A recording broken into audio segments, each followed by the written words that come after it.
नमस्कार मित्रांनो. जर तुम्ही तुमच्या कुटुंबावर प्रेम करत असाल आणि तुमच्या मुलाबाळांवर प्रेम करत असाल, निसर्गावर प्रेम करत असाल, तर हा व्हिडिओ फक्त तुमच्यासाठी आहे.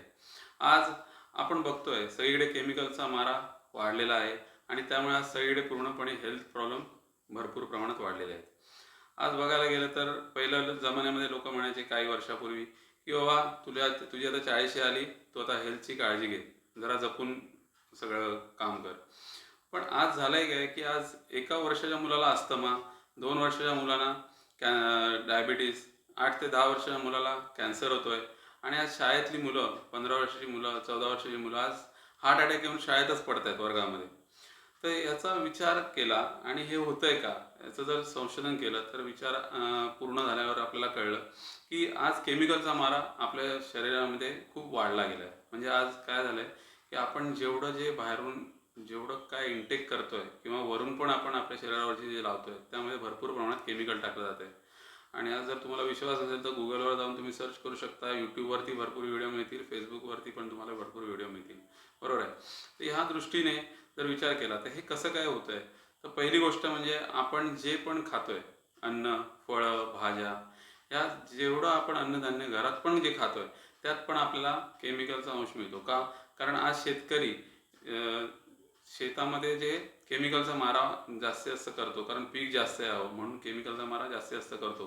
आणि त्यामुळे होतंय काय, ते केमिकल आपल्या शरीरामध्ये जात आहे. बरोबर आहे. ह्याच्या माध्यमातून दुसरी गोष्ट म्हणजे आपलं पाणी. आज जर बघायला गेलं तर पहिले विहिरी होत्या, नद्या होत्या, झरे होते. वेगवेगळ्या ठिकाणाहून आपण ओरिजिनल म्हणजे निसर्गातून सोर्स केलेलं पाणी आपल्याला मिळायचं.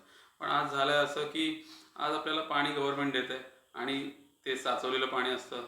ते जे शुद्ध करण्यासाठी केमिकलचा वापर केला जातो, जे लाईट क्लोरीन वगैरे.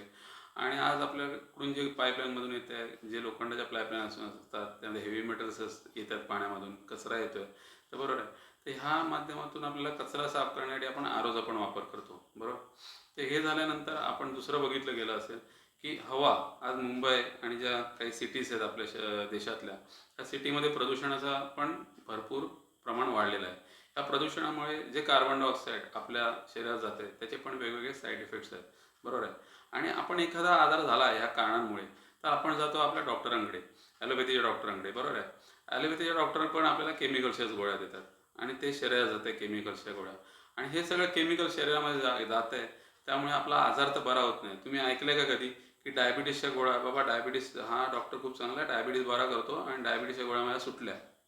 डॉक्टर सांगतो तुम्ही जोपर्यंत मरत नाही तोपर्यंत तुम्हाला डायबिटीसच्या गोळ्या घ्यायच्या आहेत, बीपीच्या गोळ्या घ्यायच्या आहेत. एखाद्याला रक्तपातळाची गोळी असेल तर ती घ्यायची आहे. पॅरालिसिस झाला आहे त्याला गोळी घ्यायची ती घ्यायची आहे. म्हणजे असे जे असंख्य आजार आहेत त्याच्यावरती गोळ्यांचं असंख्य प्रमाणे भडीमार केला गेला आहे. बरोबर. तर त्यामुळे आपला ॲक्च्युली जो फंडा आहे तो आयुर्वेद आहे. आयुर्वेदाकडे आपलं दुर्लक्ष झालं आहे. आज जर बघायला गेलं ॲलोपॅथी इंग्रजांनी जेव्हा राज्य केलं तेव्हा आलं असेल. पण आयुर्वेदाचा आपल्याला जर इतिहास बघायला गेला तर 5,500 वर्षापूर्वीचा इतिहास आहे आपल्या आयुर्वेदाला. बरोबर. बघायला गेलं तर आयुर्वेदाकडे दुर्लक्ष झाल्यामुळे आज एकत्र फॅमिली नसल्यामुळे आजीबाईचा बटवा आपण विसरून गेलो आहे. बरोबर. तर ह्यामुळे आपल्याला हेल्थ प्रॉब्लेम चालू झालेत. आणि जेव्हा मी दार्जिलिंग कंपनीचं डिस्ट्रीब्युटर झालो आणि जेव्हा हे काम सुरुवात केली करायला, तेव्हा मला अजून एक निदर्शनास आलं की आपण जे पण प्रोडक्ट डेली यूज करतोय सकाळपासून रात्रीपर्यंत, उदाहरणार्थ अंघोळीचं साबण, टूथपेस्ट, शॅम्पू, तेल आणि जे पण नाईट क्रीम वगैरे तुम्ही लावत असाल, जे पण तुमच्या शरीरावर अप्लाय होत आहे ते विदिन 26 सेकंद तुमच्या बॉडीमध्ये जात आहे. बरोबर आहे. तर ह्याचा वापर आपण कसा कमी करू शकतो किंवा ह्याचा वापर आपण कसा नगण्य करू शकतो, हे केमिकल आपण शरीरातून कसं काय बाहेर काढू शकतो, आपल्या फॅमिलीची आपण काळजी कशी काय घेऊ शकतो, ह्यातून काही उद्योग व्यवसायाच्या संधी आहेत का, हे बघण्यासाठी माझा पुढचा व्हिडिओ नक्की बघा. थँक्यू. धन्यवाद. सागर नलावडे, मिशन केमिकल फ्री.